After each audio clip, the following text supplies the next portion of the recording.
La conférence inaugurale, dont le thème porte sur la lutte contre le terrorisme au Sahel, symbiose entre l'État et les autres acteurs de la sécurité, sera délivrée dans quelques instants par l'éminent professeur Abdallah Cissé, ancien recteur de l'Université de Bambey.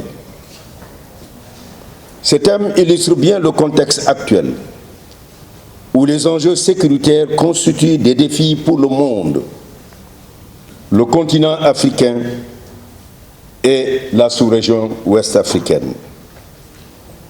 Ces défis sont susceptibles de conduire à des situations difficiles, pouvant exposer des pays de la sous-région de façon permanente au risque d'instabilité politique et au chaos socio-économique. Il traduit une préoccupation constante de son Excellence M. Macky Sall, président de la République et chef suprême des armées, qui a institué dès 2014 un nouveau concept de défense et de sécurité rationnel, remplaçant ainsi celui découlant de la loi 70-23 du 6 juin 1970, modifiée, portant Organisation générale de la défense nationale.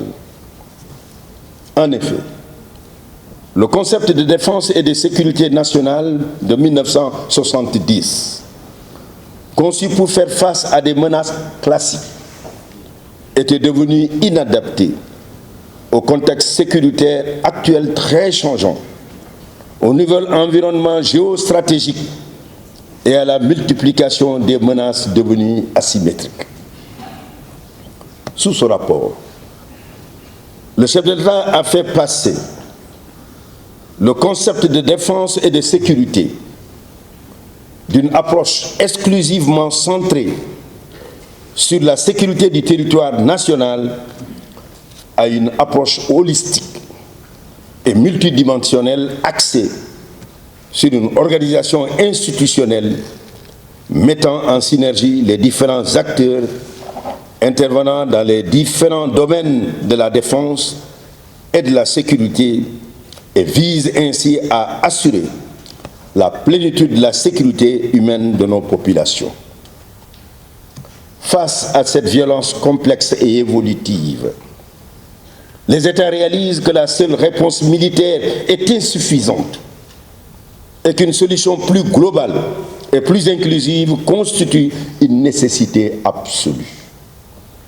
Pour être efficace, la lutte contre l'extrémisme violent doit se fonder à la fois sur l'action et surtout la prévention.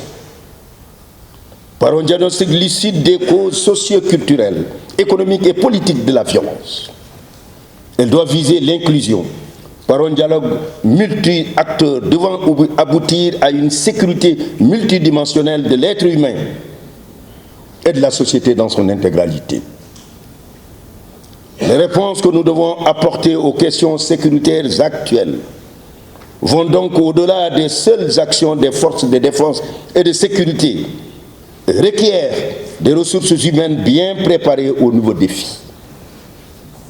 Il s'agira de penser et développer des stratégies de sécurité nationale pouvant servir de tremplin pour les efforts de développement économique et social indispensables à la promotion humaine.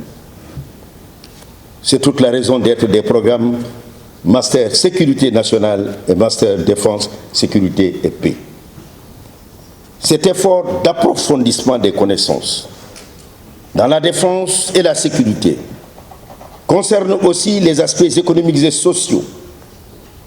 Et pour toutes ces questions de sécurité complexes et évolutives, il vous faudra réfléchir individuellement et en groupe à des éléments de réponse à proposer tout au long de votre formation.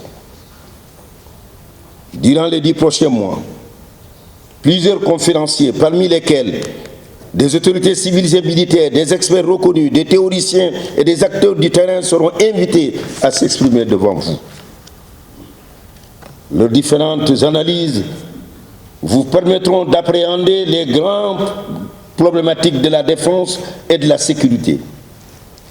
il est attendu de vous de la curiosité intellectuelle, de l'ouverture d'esprit, mais aussi de l'humilité indispensable à tout apprenant. Chers auditeurs, la formation qui vous sera dispensée contribuera à mettre à la disposition de l'État